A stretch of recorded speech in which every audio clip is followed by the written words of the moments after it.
Under the gray weight of the late afternoon sky, Jenna Brooks stood by her kitchen window, sipping slowly from a mug of oversteeped tea, her gaze drifting over the edge of her sprawling hillside patio. The stone surface, still slick from the morning drizzle, shimmered with a faint sheen, and the distant valley below lay in silence, as if unsure whether to invite evening or hold on to the fading day a little longer. From this vantage point, everything looked orderly, deliberate, and serene. The perimeter wall, which she had reinforced with native hedging and elegant black iron panels, wrapped around the property like a protective arm. To the untrained eye, her home, perched with architectural poise above a slope so steep it almost defied development, was an image out of a real estate brochure. But Jenna had built this sanctuary with one principle in mind. No one steps past the line without her permission. She hadn't always been this defensive. There had been years, blurry, sunlit years in her early 30s, when she rented an open loft in Denver, shared patios with rooftop artists, and believed fences were only psychological. Back then, property lines were abstract, something lawyers dealt with during closings.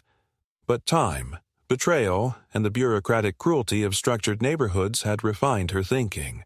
Her experience with residential committees, titled boards, and their self-important underqualified chairs had taught her that sometimes the real danger to private life wasn't criminals or chaos. It was the illusion of collective civility. So, when she acquired this isolated property 7 years ago, a piece of land that had been abandoned due to its topographic inconvenience, she poured her finances, intelligence, and need for silence into shaping a fortress that did not apologize for its boundaries. The patio itself was a triumph of engineering and vision. Once just an uneven concrete slab hanging precariously off a cliff, it was now a multi-leveled outdoor living system, anchored to a hydraulic support base, a legacy of Jenna's mother, an installation artist who had originally designed it as a performance platform that could tilt, descend, and rotate for artistic effect. After her mother's passing, Jenna had modernized the old mechanisms, integrating discrete remote controls and reinforced safety features. The result was a terrace that could physically transform its structure, shifting levels downward or retracting inward depending on its program setting. What had once been a whimsical art installation had become a symbol of absolute spatial control. It also made for a spectacular view, and an excellent excuse to decline neighborhood barbecue invites. The local board had never truly understood Jenna. From the moment she moved in, she'd been a topic of quiet speculation. A woman living alone with no visible family, who rarely attended community meetings, who installed hedges tall enough to draw whispers about compliance, and who declined to register her property for shared maintenance programs. Jenna paid her dues, she met fire code requirements, and she answered every formal notice, but only through her attorney. It drove them mad, especially one person in particular, Karen Miller, the board president for the past 4 years, who had never hidden her distaste for what she called territorial residents. Karen, with her tight-lipped smile and tennis court diplomacy, had offered Jenna more than once to integrate the property into the neighborhood's event zone. Each time, Jenna refused politely but firmly.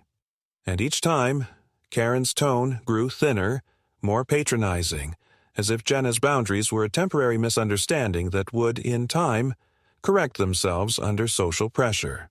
Jenna knew people like Karen, the kind who dressed their ambitions in committee speak, who quoted policies as if they were divine scripture, and who believed kindness was a tool of persuasion, not sincerity.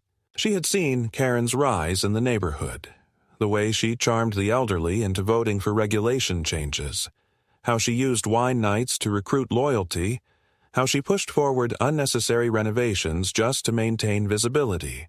Karen didn't run the board. She operated it like a business she inherited and intended to keep in the family. Jenna, by simply refusing to participate, had become a quiet threat to that order. 2 weeks before the wedding incident, Jenna received a letter delivered by hand. Not mailed, not formally printed, but slipped into her side gate envelope box, folded neatly in unmarked stationery. The tone was presumptuous. The community had decided to host a ceremonial event and wanted to request limited use of her patio, as it was ideally situated and symbolically significant to the neighborhood's spirit of unity. Jenna didn't respond immediately, not out of hesitation, but out of sheer disbelief at the entitlement embedded in those phrases. She had read the letter twice and then, with cool finality, scanned and forwarded it to her attorney with the simple subject line, "Decline request. Unauthorized solicitation." A few days later, Karen herself approached Jenna as she was pruning the upper garden. Dressed impeccably in cream and navy, with her clipboard tucked beneath a manicured arm, she made a comment about the roses and segued into small talk about weather resilience in landscaping. Jenna, polite but distant, waited. Then came the question. "I wanted to touch base about the upcoming ceremony. We're so excited you'll be part of it." "I won't," Jenna replied evenly. "I've already forwarded my response through counsel." Karen had blinked just once. "Oh, but that's unfortunate. Everyone was under the impression you were on board. It's just a few hours, really. And it's for my son. You know, he's getting married to Emily. She teaches yoga at the studio on Riverside. Very beloved in the neighborhood." "I'm sure," Jenna said, bending to snip a browning leaf. "But the property is not available." Karen's face hadn't moved, not exactly. But something behind her eyes shifted. A quiet calculation, a measuring of resistance. Then she smiled. "We'll talk again soon." Jenna had made a note that night to triple lock the service gates. That should have been the end of it. No formal paperwork was served, no requests escalated, and Jenna assumed that even Karen had limits. She didn't hear anything more. No emails, no notices. And for a few days she even considered the idea that perhaps they'd moved the ceremony elsewhere. There were other lawns, after all. Other families. Other views. But the silence, in retrospect, was too clean. And in that silence, a trespass took root. It began with a single misstep. On the morning of the wedding, Jenna had gone for an early run, looping the trails along the ridge, her phone silent, her mind in the meditative rhythm of breath and stride. The light was soft, the trail damp but firm. She ran longer than usual, came back by 10. From the street level, everything looked normal. She didn't sense the violation until she rounded the back gate, and then it hit her in the chest like a fist. Her patio, her engineered, secured, private hillside patio, was fully transformed. There were rows of white wooden chairs arranged in ceremonial arcs, bound with pink ribbons. A trellis had been bolted into the cornerstone. Tables lined the upper edge, draped in linen. Platters of catered food stood sweating under chrome covers. There were even small signs, laughably out of place, that read, "Reserved seating for family of the bride." In the center stood Karen, flanked by 2 event coordinators and a photographer. And inside Jenna's house, her locked house, one of the French doors stood ajar. She had never moved so slowly in her life. No yelling, no immediate demands. Just a long, tight breath as she crossed the flagstone path, eyes fixed on the uninvited dominion unfolding around her. Karen turned, her face lighting up with exaggerated surprise. "Oh, Jenna," she said, her voice lilting like fake concern. "You're back early. Don't worry, we've kept everything tidy. We thought you might be out for the weekend?" Jenna didn't answer. She just stood there, still holding her keys, as a gust of wind lifted the edge of a linen cloth and sent a paper plate tumbling down the slope. For a second, it looked like a flag, a surrender, or a warning. Then, very quietly, she walked inside, straight to the control panel. And she pressed the button. The mechanism had been installed 5 years ago, but Jenna tested it every few months. She had always considered it a silent ally, an architectural feature most would write off as eccentricity. Her mother had called it kinetic poetry, and the term stuck, even as Jenna replaced the original wooden gears with steel pistons and added a secondary failsafe system. It was slow, deliberate, and precise. With the press of a single, discrete button, not labeled, not advertised, the entire patio surface would tilt 5 degrees, then 10, then 12, depending on the sequence input. Enough to reroute water runoff during flash storms. Enough to create a slow, sliding shift across the granite finish. Not a trap, not sabotage, just gravity doing its work with the right nudge. She pressed the button with the same calm she used to file taxes. Not out of rage, not for revenge, but because a boundary had been crossed and there were systems in place to deal with violations. She didn't even stay to watch. She returned to her bedroom, placed her running shoes back in the rack, and changed into clean clothes. When she came back down, 15 minutes had passed. Outside, the patio had entered phase 2 of the sequence. The middle section, the very heart of the wedding setup, had dipped just enough that the neatly arranged rows of chairs had begun a slow, backward migration. The ribbons caught the wind. The trellis sagged. She stepped out quietly onto the upper landing. The music had stopped. The chatter had turned to confusion, then alarm. Guests were scrambling to secure falling decor. Servers panicked as chafing dishes began to tip. A platter of shrimp tumbled clean off the stone and scattered like dead bugs down the slope. People shouted. Someone slipped. A child began to cry. And in the middle of it all, Karen's voice rang out, indignant and sharp, demanding someone stop the sabotage. But it was already too late. The patio wasn't dangerous. It moved slowly and with measured intention. But it didn't forgive negligence. The fold-away bar table wobbled, one of its legs catching in the subtle groove between 2 foundation panels, and toppled with a spectacular crash. Liquor bottles shattered. A pale pink wedding cake, tiered and sculpted like a contest entry, listed sideways and fell with tragic symmetry. One of the photographers tried to steady his tripod, only to lose his footing and go skidding on a wave of spilled champagne.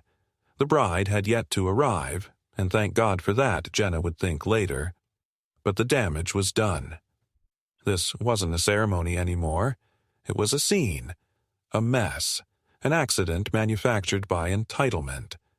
Someone noticed Jenna on the landing. It might have been one of the assistants or a guest already angling for a lawsuit. All eyes turned to her. Karen pointed, her hand trembling with fury. "You think this is funny?" she barked. "You endangered everyone. This is criminal behavior." Jenna didn't flinch. "You entered my home without consent," she said. Her voice was low, steady, unshaken. "You used my property without a lease, contract, or agreement. That's criminal. I simply activated a flood mitigation system, which, by the way, was clearly marked in the structural blueprints filed with the city 5 years ago. Perhaps your event planner should have checked before setting up a bar over a mechanical platform." Karen stepped forward, the soggy hem of her dress shoes clinging to the stone. "You knew this would happen. You sabotaged my son's wedding." "No," Jenna said plainly. "I protected my home." The police were called. Of course they were. And when they arrived, 2 officers in standard uniform, visibly uncomfortable with the scene, Jenna was already waiting at the front gate with her documents in hand. Deed, permit approvals, engineering records, and a printed copy of the emailed letter declining use of the patio. She gave them everything before they even asked. One of the officers, a younger man trying not to look amused by the dripping guests and ruined cake, walked through the details with professionalism.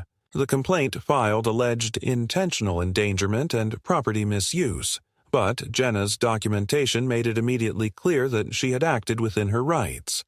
The patio system was approved, maintained, and logged in municipal filings. The house was locked.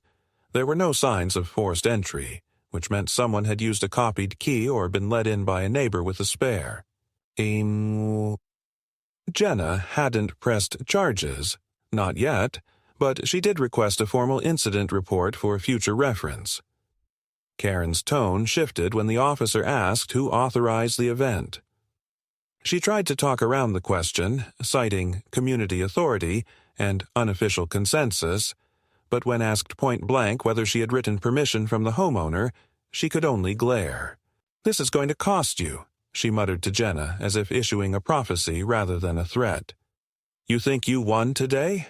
Everyone saw what you did." "I hope so," Jenna replied. The guests eventually dispersed.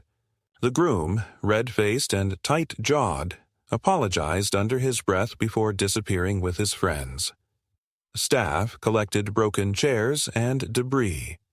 Someone covered the remains of the cake with a cloth as if to spare it further indignity. By sundown, the patio was almost empty again, though the stains and gouges left their scars. Jenna spent the evening recalibrating the platform, wiping controls and documenting damage. She didn't trust anyone not to twist the narrative, especially Karen. That night, her inbox flooded with neighborhood emails. Some were sympathetic, but vague. Sorry to hear about the misunderstanding. Others were veiled critiques disguised as concern. Hope everyone's okay.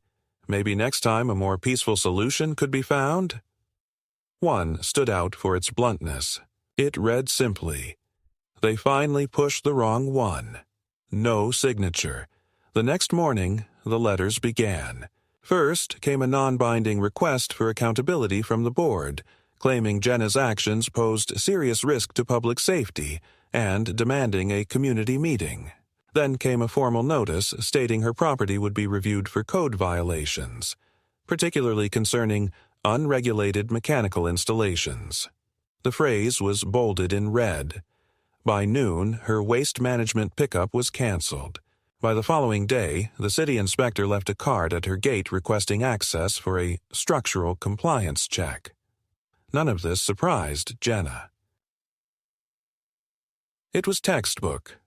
The backlash, the bureaucratic swarm, the weaponization of protocol. Karen was good at this, and she wouldn't take humiliation lightly. The woman had planned her son's wedding like a political campaign. She had expected praise, photographs, and soft applause from the neighborhood. Instead, she got chaos, public embarrassment, a trail of angry vendors and unsettled bills, and Jenna, calm, unapologetic Jenna, standing unmoved in the center of it all with the law on her side. But Jenna hadn't won yet. This was the opening salvo, and Karen, as always, was just getting started. The retaliation came slowly at first, not like a storm, but more like a fog creeping in through cracks she hadn't noticed. 3 days after the incident, Jenna received a call from her utilities provider informing her of a temporary suspension in her service agreement, citing concerns related to property-level compliance. She didn't panic. Instead, she requested a formal explanation in writing, cross-referenced the service codes with her legal files, and prepared a letter of rebuttal. But within 48 hours, the same thing happened with her recycling pickup, then her parcel delivery authorizations, and finally a delay in her internet service reset. All the vendors, when pressed, pointed vaguely toward the board's Community Safety Bulletin, which had evidently circulated with language suggesting her property was under evaluation for irregular mechanical hazards. Jenna, who had dealt with risk escalations in corporate settings for over a decade, knew exactly what was happening. This wasn't about logistics. It was a coordinated squeeze, the administrative version of cornering a dog in its own yard. One official complaint, and suddenly she was being turned into a liability. She didn't react publicly.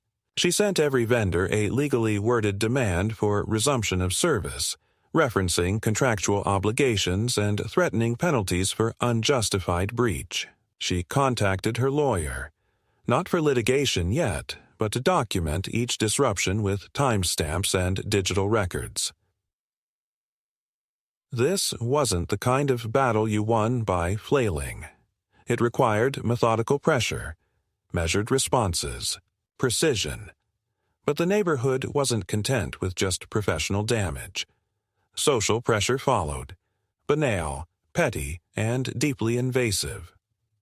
Neighbors who once offered casual waves now crossed the street to avoid eye contact. Children stopped riding their bikes past her house. Someone anonymously filed a noise complaint even though Jenna hadn't hosted anyone in weeks. Her lawn was egged, not dramatically, just 2 small patches, left to rot subtly in the afternoon heat. She spotted a woman from 3 houses down taking photos of her front gate while pretending to talk on the phone. And worse, she received a note, handwritten, no signature, slipped into her mailbox inside a blank envelope. It read, "You don't belong here anymore. People are talking." She brought the note inside, scanned it for her records, then fed it through the shredder. Karen, of course, remained professionally silent. No more confrontations. No formal accusations. Just a gentle smile at the next board meeting when her name came up in the community newsletter for exemplary leadership during difficult circumstances. Jenna didn't attend the meetings, but she read the minutes. She always read the minutes. It was there she noticed a line added under New Business. Proposal to review private modifications on residential lots adjacent to communal boundary lines, particularly mechanical or hydraulic installations not previously surveyed under revised code. The language was crafted to sound neutral, objective, even, but Jenna recognized the fingerprint. Karen wanted her patio dismantled, and if not physically, then legally, procedurally. One step at a time. She was going to drown her in clauses and revisions, in permits retroactively questioned and boundaries redrawn. And she wasn't doing it alone. A new subcommittee had been formed. Structural Oversight for Community Aesthetics. A clever title for a gang of clipboarded neighbors with too much time and too many grudges. The head of this subcommittee was Tom Levers, a retired insurance assessor who had once tried to fine Jenna for excessive slope coloration when she planted native flowers too close to the curb. It was Tom who came knocking one morning, just after 9, with a soft knock and an apologetic smile that fooled no one. He had a printed form, a measuring device, and a binder of bylaws. Jenna stood in the doorway, arms folded, and let him speak. He explained that her property had been randomly selected for visual compliance reevaluation and that her patio, being unusually engineered, fell under the non-standard features clause for visual impact assessments. Jenna asked to see the authorization for the evaluation. Tom presented a memo signed by Karen and 3 other board members. Jenna scanned it. It wasn't legally binding, just a strongly worded recommendation wrapped in administrative costume. She told Tom he could inspect the property only with a warrant or formal city mandate. Tom tried to argue. She shut the door. That afternoon, she received a summons, not legal but symbolic, a notice inviting her to a conflict resolution forum hosted at the community center. The language was rich with implication. Failure to attend would be seen as non-cooperative. The purpose, to restore mutual trust between neighbors and clarify misunderstandings. Jenna laughed out loud when she read it. A forum. They wanted her to stand in the center of a circle while Karen played moderator. She didn't respond. She forwarded the invitation to her attorney and spent the evening reviewing the land surveyor's certified topographical report she had commissioned years ago. Everything still aligned. Every inch of her home was still within regulation. But the pressure was mounting. The next blow came quietly but hit harder than the rest. Jenna returned home one evening to find her rear garden gate open. Not broken, not forced, just slightly ajar. Her dog, an older golden retriever named Red, was inside, unharmed but clearly shaken. His water bowl had been moved. There were unfamiliar footprints on the flagstone path. Nothing was stolen. No cameras were broken. But something had shifted. This wasn't about politics anymore. It was about intrusion, nerve testing, a message. Jenna reviewed the security footage. Her system was localized, off-grid, encrypted, not dependent on the neighborhood's shared Wi-Fi or cloud storage. The footage revealed a man in dark jeans and a maintenance shirt walking into the yard around noon. He didn't wear gloves. His face wasn't hidden. She didn't recognize him. He walked along the edge of the patio, studied the mechanical plate, then walked back out. 10 minutes. No contact. He had known where the cameras were. His angles were clean, deliberate, but he hadn't tried to disable anything. He wanted to be seen. That scared her more than a break-in would have. She called the non-emergency police line and filed a report. The officer took it seriously enough to come by, take a statement, and record the incident as unauthorized presence with possible tampering intent. It didn't qualify as trespassing without signage and locks, but the footage helped. Jenna printed stills and filed them. She installed 2 more motion sensors and upgraded her alarms to trigger if the gate opened without disarming. The next day, Karen emailed her directly. The first personal communication since the wedding. The tone was measured, almost performative in its civility. Jenna, I wanted to reach out in good faith. The recent tension has not gone unnoticed, and while the community has understandable concerns, I believe a private conversation between us could avoid further escalation. I know you value your space. All I ask is that we meet halfway. We're all neighbors here. Jenna didn't respond. Instead, she forwarded the email to her legal team with a single line. She's shifting tone. Prepare for next phase. The next phase arrived the following week, wrapped in faux legality and couriered with urgency. Jenna received a letter from the city's zoning board. A formal notice that a third-party complaint had triggered a review of her property's compliance under updated residential modification guidelines. Her platform, once fully approved, was now pending investigation for potential violation under a newly applied clause related to environmental impact on hillside integrity. Jenna wasn't blindsided. She had suspected Karen's endgame would involve city channels. But what infuriated her was the clause itself, buried in a subsection of a state-level residential safety ordinance passed just 6 months prior, intended for undeveloped lots and landslide-prone zones. Her property didn't qualify, but if misinterpreted, it could lead to an injunction. Her lawyer sprang into action. They filed a formal protest, attached years of structural records, permit histories, and geological surveys. But even a strong rebuttal meant delay, bureaucracy, and uncertainty. Which was the point. Karen didn't want to win legally. She wanted to exhaust Jenna. She wanted her to crack, move, sell, disappear. But Jenna wasn't going anywhere. And she was done playing defense. The next move would be hers, not an outburst.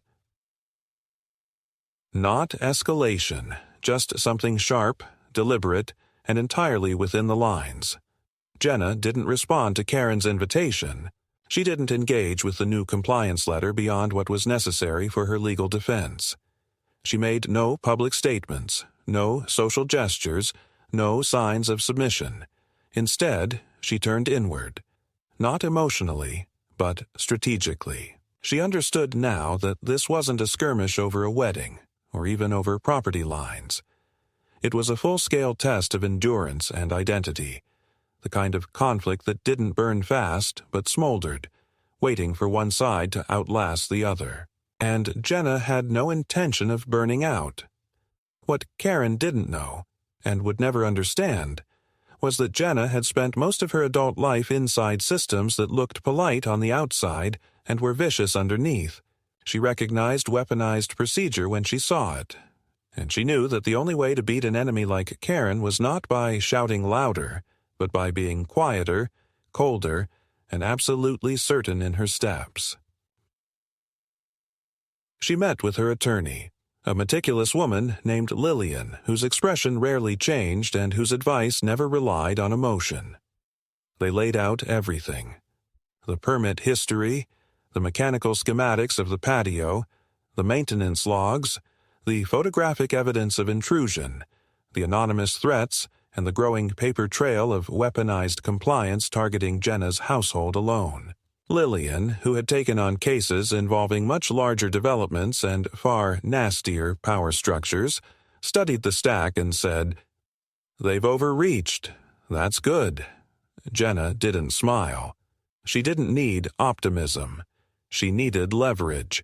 Lillian filed a motion not to sue, not yet, but to initiate a public records request targeting the board's internal communications over the past 6 months.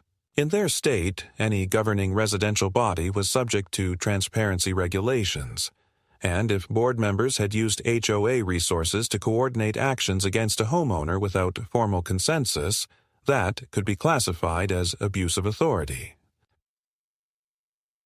Jenna also hired an independent civil engineer to conduct a private, third-party inspection of the patio's hillside interface, verifying its stability and code compliance. Not because she feared failure, but because she wanted a document she could brandish like a sword the next time someone dared to suggest her platform was a risk. While the legal machinery began to turn, Jenna started to regain control over her property's atmosphere. She replaced her front gate lock with a coded biometric pad and rerouted all deliveries to a secure locker off-site. She installed motion-triggered lights not only along the fence but also under the edge of the patio where no one ever thought to look. These were not acts of paranoia. They were acts of declaration. Silent signs that she was no longer merely defending, but fortifying. Her home had always been her sanctuary. Now it became her line in the sand. Then something shifted. It started with a phone call from a man named Oliver West, a city planner she had never met, who requested a meeting to clarify the boundaries of recent compliance concerns. Jenna agreed, cautiously, and they met in a municipal office 3 days later. West was polite but nervous, with the air of someone sent to do a job he didn't quite agree with. He walked her through the process that had been triggered by the zoning complaint. But as he spoke, Jenna noticed something strange. He kept referencing photos, site diagrams and ground-level shots that had clearly not been taken from the street. These were internal angles, the kind you could only get from standing inside her fence or elevated above her patio wall. She asked where the images came from. Oliver hesitated, then admitted they were submitted anonymously, but verified by a neighborhood liaison. A liaison, Jenna repeated, meaning Karen. He didn't confirm, but he didn't deny it either. That night, Jenna reviewed her camera logs and found 2 sequences, just days apart, where a figure climbed onto her neighbor's second-story balcony and used a telephoto lens to capture her property. The neighbor, a woman named Judith who kept mostly to herself, had been friendly in the past, but lately had gone quiet. Jenna couldn't prove it was her, but the footage was enough to prepare a formal complaint. She compiled the images, time-stamped everything, and filed a privacy violation report with the city's Civil Oversight Office. The response was faster than she expected.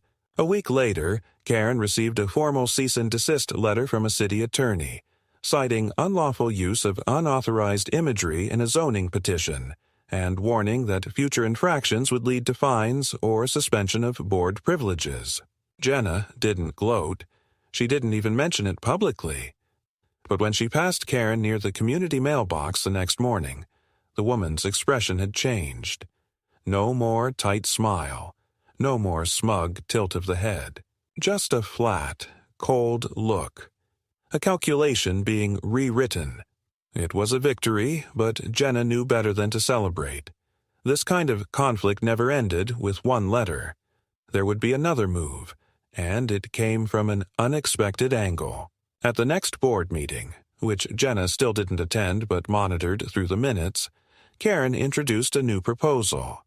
A special motion to create a legacy committee, intended to preserve the cultural and historical aesthetic of the neighborhood. It was marketed as a non-binding advisory group, but within the fine print was a clause granting the committee power to recommend community votes for modification removal on structures deemed inconsistent with established visual norms. Translation: a group of loyalists handpicked to declare Jenna's patio inconsistent and vote for its removal. Lillian read the language and exhaled slowly. "It's clumsy," she said, "but if they get enough signatories, it could complicate your position." Jenna leaned back in her chair. She understood now. Karen was playing a long game. She wasn't trying to bulldoze Jenna. She was trying to bury her in paperwork, surround her with layers of community concern, until she became the outlier by sheer repetition. It was a tactic as old as politics. If you say something enough times, even lies start to sound like rules.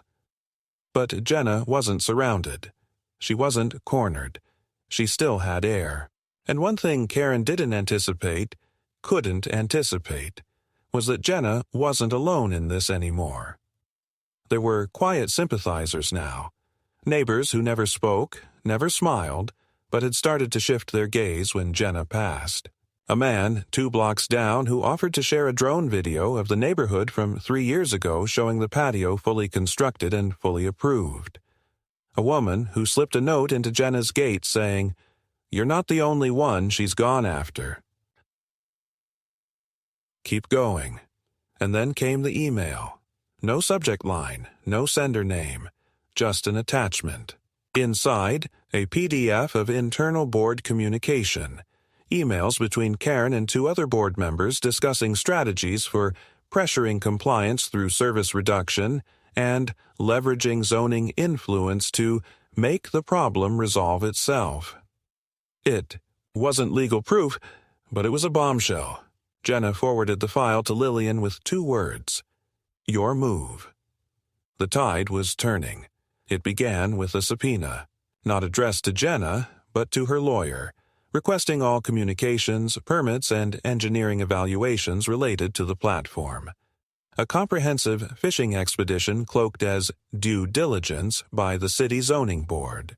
Lillian responded, as always, with cold precision, submitting only the legally required documents and challenging the scope of the request as excessively broad and lacking probable cause. But the intent was clear. Karen had escalated beyond neighborhood maneuvering. She was now working through official city channels, wielding influence not just over local vendors and board members, but evidently over municipal offices as well. Jenna could feel the shift. The lines of the battlefield redrawn with her home now labeled as the enemy fortification in an administrative siege. That same week, Jenna received a knock on her door not from a neighbor or delivery driver, but from a representative of the Office of Urban Environmental Safety, a man with a badge clipped to his windbreaker and a tone rehearsed for conflict. He handed her a printed notice informing her of an impending environmental audit of her property's slope stabilization system. Apparently, a report had been filed suggesting that the modifications to the terrain might be contributing to long-term soil instability in the greater hillside area. Jenna read the notice, then looked up at the man who clearly didn't expect her to be calm. "Who filed the report?" she asked. "I can't disclose that," he replied, though his expression said everything she needed to know. "Did the report include my property's certified geological survey?" He paused. "I'm not at liberty to discuss specifics." Jenna didn't argue. She invited him in, politely, but with the unmistakable energy of someone who knew every square inch of the ground under her feet. She showed him the foundation documents, the soil stabilization plans, the engineer sign-offs, and even the landscaping maintenance logs showing regular erosion checks.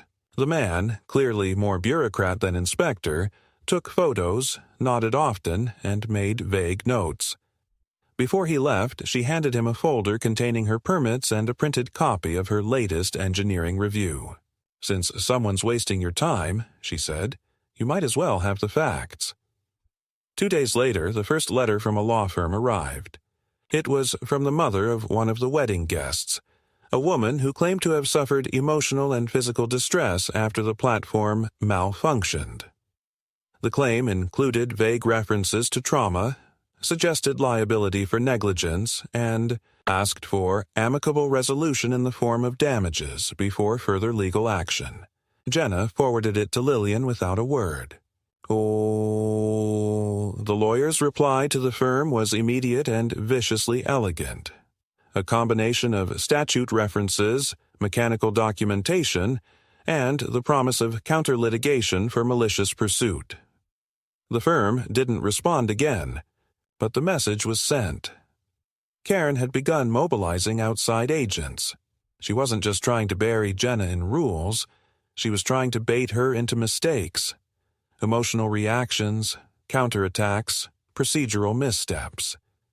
Jenna responded with silence. Every new notice she documented. Every accusation she filtered through Lillian. And while the paperwork piled up, she kept her focus where it mattered, the infrastructure of control. She had already reinforced her gate, her fence, her surveillance. Now she began mapping potential vulnerabilities beyond the visible.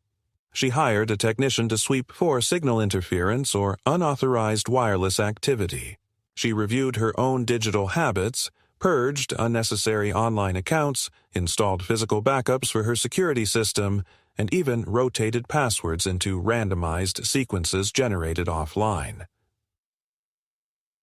It wasn't paranoia. It was defense.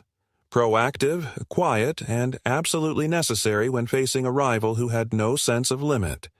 Then came the most direct escalation yet. One evening, around dusk, Jenna returned from a grocery run to find a marked utility truck parked in front of her house.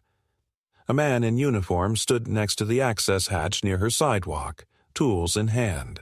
When she asked what he was doing, he said he was inspecting a reported gas irregularity. Jenna knew immediately this was a lie. Her house didn't have a municipal gas connection. She had switched entirely to electric systems 3 years ago. She asked for identification. The man hesitated. She asked again. He showed her a contractor badge for a third-party maintenance company, one that had once been used by the board for landscaping. Jenna didn't raise her voice. She simply pulled out her phone and called 911, reporting an unauthorized individual attempting to access private infrastructure. The man drove off before police arrived, but not before she got a photo of his face, his badge, and his license plate. She gave the report to Lillian, who flagged the incident as a potential criminal trespass linked to a coordinated campaign of harassment. Karen responded days later with a public letter circulated to the entire neighborhood, painting Jenna as an unfortunate example of what happens when private interests prioritize isolation over community. It was passive-aggressive art, filled with concern trolling, veiled warnings, and an appeal to collective values. Jenna recognized the strategy instantly: moral framing. Karen was setting the stage for a vote, not on rules, but on sentiment. She wasn't trying to win a legal argument. She was trying to build consensus by fatigue. Make Jenna the pariah not because she was wrong, but because she was tired, difficult, divisive. But the next move backfired. During a community event, a family safety seminar hosted in the park across from Jenna's street, a speaker from the fire department mentioned new residential hazard maps, including a slide that briefly showed high-risk zones. Jenna's property wasn't marked, But another home, 3 houses down, was flagged for outdated wiring and external fuel storage. Someone in the crowd pointed it out. Rumors spread. Karen had attempted to call attention to Jenna's house as the problem, but accidentally drew scrutiny to others.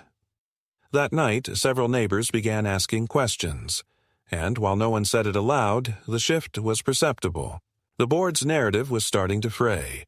Then came the whistleblower. Jenna never learned the person's name. They left a manila envelope inside her mailbox. Unmarked, sealed, no fingerprints. Inside were internal emails between Karen and a private consultant. The consultant had been hired, quietly, off the books, to produce a risk analysis report designed to justify formal action against Jenna's platform.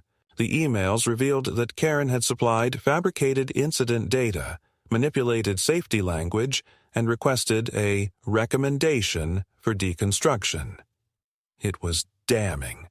It proved not just malice, but conspiracy. Lillian filed for a court injunction immediately, not against Karen directly, but to halt any municipal action based on the corrupted report. The judge granted a temporary freeze on all compliance reviews related to Jenna's property pending investigation. The legal blow hit hard. For the first time, the city itself was forced to acknowledge it had acted on false information. Karen was called into a closed-door meeting with the municipal ethics panel. Word spread. The board tried to contain the damage, releasing vague statements about miscommunications and complex internal dynamics, but it was too late. Residents began showing up at meetings not to support Jenna, but to demand answers about where their dues had gone, why projects were delayed, why resources were being used to harass a single homeowner while potholes remained unrepaired.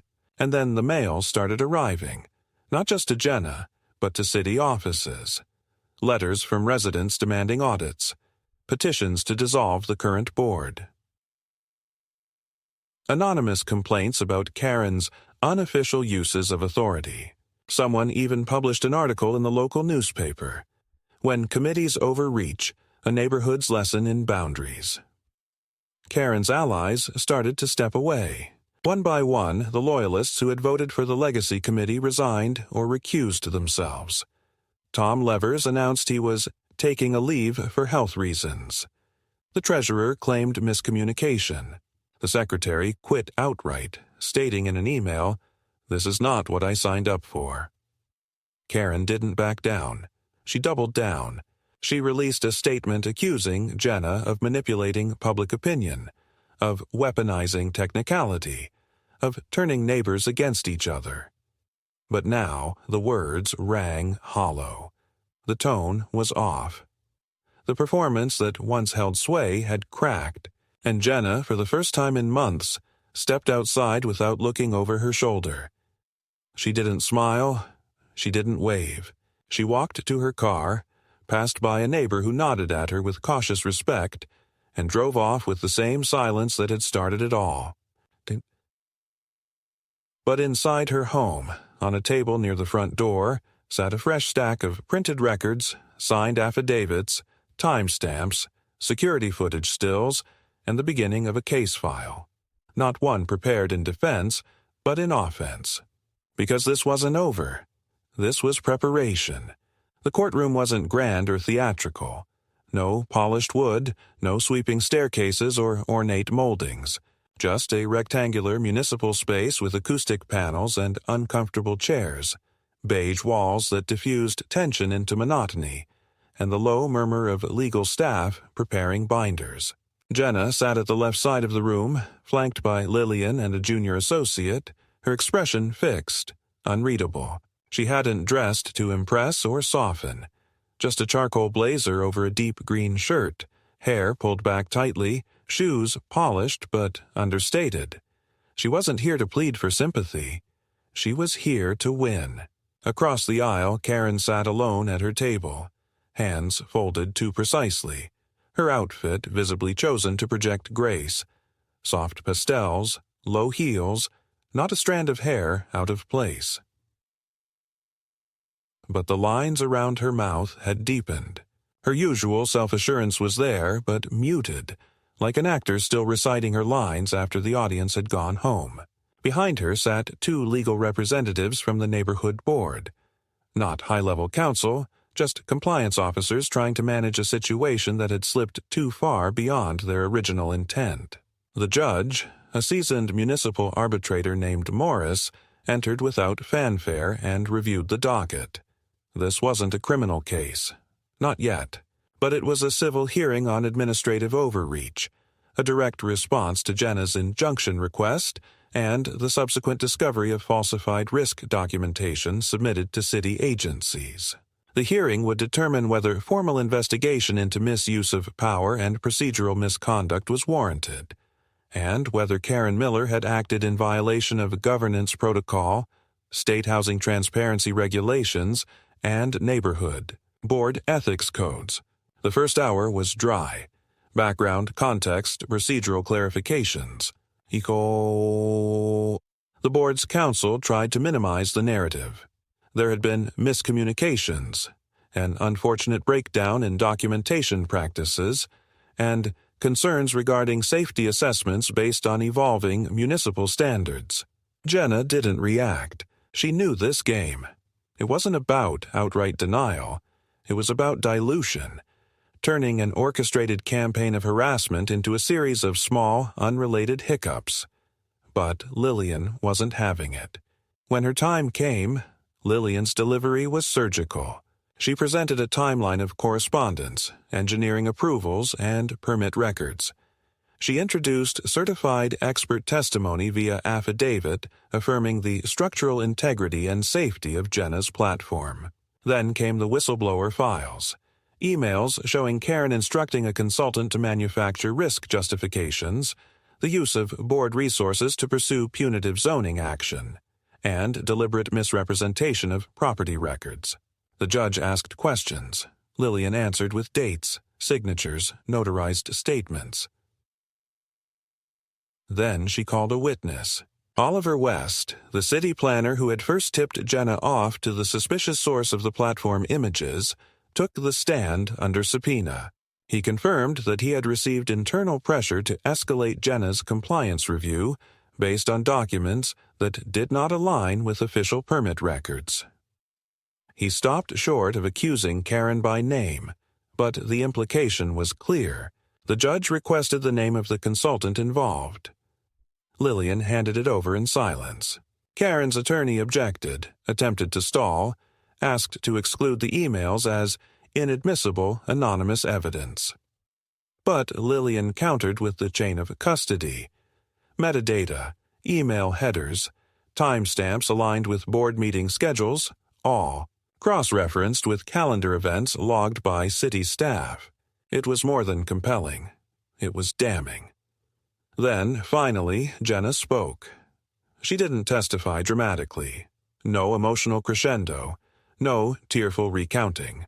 Just a steady, concise articulation of her experience, the violation of her home, the unauthorized event on her property, the cascade of retaliatory bureaucracy that followed, the sabotage masked as concern, the invasive surveillance, the impersonated utility worker, the note left in her mailbox, the harassment disguised as process.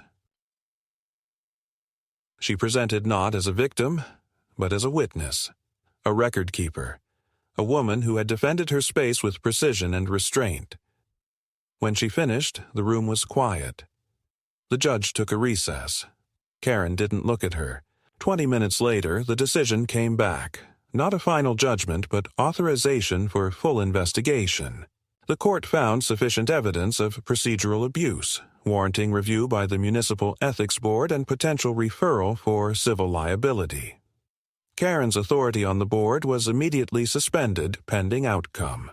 Any active actions against Jenna's property, including zoning reviews, compliance demands, and community vote proposals, were frozen indefinitely. The injunction was extended, but the moment that lingered wasn't the judge's order. It was the last statement he made before leaving the bench. He looked at Karen and said, When the tools of governance are used not to serve the community but to punish disagreement, that's not leadership. That's manipulation with the mask of policy. No one spoke as the room emptied. Outside the courthouse, reporters from 2 small local outlets waited. Jenna ignored them. She had no interest in telling her story to strangers. The people who needed to hear it had been in that room. Karen exited 10 minutes later, still maintaining her posture, but she didn't stop for questions. Her attorney walked 3 paces behind, not beside her. That said everything. Jenna returned home to silence. Not triumph, not relief, just quiet. But it was her quiet. Untouched, unchallenged. And for the first time in months, it felt like enough. The aftermath came not in waves, but in fragments. Emails marked as follow-up. Letters bearing softened language, the kind that tries to sound neutral after months of warfare. The board sent a formal notice acknowledging administrative irregularities and expressing a desire to move forward in the spirit of neighborhood unity. Jenna read it once, printed it, and filed it away. It didn't matter. What they were really saying was simple. They wanted this to go away. The investigation into Karen continued, now managed by a third-party ethics consultant. Word around the neighborhood was that Karen had retained personal counsel and refused to give up her remaining seat on a parallel committee she'd quietly helped establish years earlier. A housing outreach group with no real power, now stripped of its members. She was still fighting, but the terrain beneath her had changed. No more unanimous support, no more polite applause at meetings, just silence, and then, gradually, absence. Neighbors stopped avoiding Jenna. They didn't apologize, not openly, but the shift was visible. A man who hadn't spoken to her in a year returned a misdelivered package and mumbled, "Glad that whole thing's ending." A teenager offered to help move a stack of paving stones left by her gate. Even Judith, whose balcony had likely hosted the photographer, sent a bag of oranges from her garden with a sticky note that read, "Peace offering. Fresh." Jenna didn't seek revenge or confrontation. She didn't try to expose anyone beyond Karen. What she wanted was restoration, not vindication. And now that the legal pressure had lifted, she could finally focus on the one thing she hadn't allowed herself to feel in weeks. Calm. She repaired the patio. Not the mechanics, they were fine, never at fault, but the surface. The chairs that had scraped lines into the stone. The railing that had been slightly bent during the wedding chaos. She hired a local stoneworker who specialized in silent restorations. A man who barely spoke but worked with a kind of reverence, as if repairing not just structure, but memory. Together they cleaned, replaced, reset. Jenna didn't explain. She just paid him in full and thanked him when he finished. She also revised the security protocols, not out of fear, but precision. The camera system now had layered backups. The gate was equipped with a time delay lock and remote disablement. The emergency override panel for the patio platform was relocated and double encrypted. She wasn't planning for war. She was planning for silence. Protected, permanent, hers. The board changed leadership. The new president was a younger man who had previously avoided the politics entirely. Neutral, procedural, distant. He sent Jenna a formal message expressing hope for cooperative equilibrium. She responded politely, confirmed her updated contact information, and included a single sentence. "My property remains outside of shared jurisdiction and will continue to operate as an independent parcel." There were no objections. Months passed. The investigation into Karen concluded with her permanent removal from all positions of influence. She wasn't prosecuted. The city opted for public reprimand and disqualification, but her credibility was shattered. She moved out by the end of summer. No announcement, just a for sale sign, A short escrow period, and then a moving truck that came and went in a single day. Jenna watched from inside, lights off, blinds open. No malice, no satisfaction. Oh, just observation. A record in motion. By autumn, the neighborhood had settled into a new rhythm. Jenna became a kind of myth. Not feared, not disliked, but no longer dismissed. People knew now that her silence wasn't permission. Her refusal to engage wasn't weakness. She had drawn her lines once, and when they were crossed, she hadn't yelled. She had responded. Precisely, legally, completely.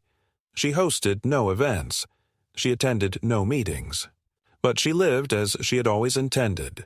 Alone, uninterrupted, in control. The patio, repaired and clean, stood exactly as it had before the chaos. Motionless, peaceful, overlooking the valley. The platform hadn't moved since that day. It didn't need to. Sometimes at dusk, Jenna would walk out and sit near the edge, her back to the house, legs folded, a glass of wine in hand. She didn't think about the wedding anymore. She didn't replay the insults or the letters or the shouting. Instead, she thought about the earth beneath the foundation, the steel supports hidden from view, the things people forget exist just because they don't see them. That was her power. Quiet things, invisible, but unshakable. And when the wind blew in from the valley, soft and cool, she let it pass through without resistance, her gates locked, her records intact, her name clean.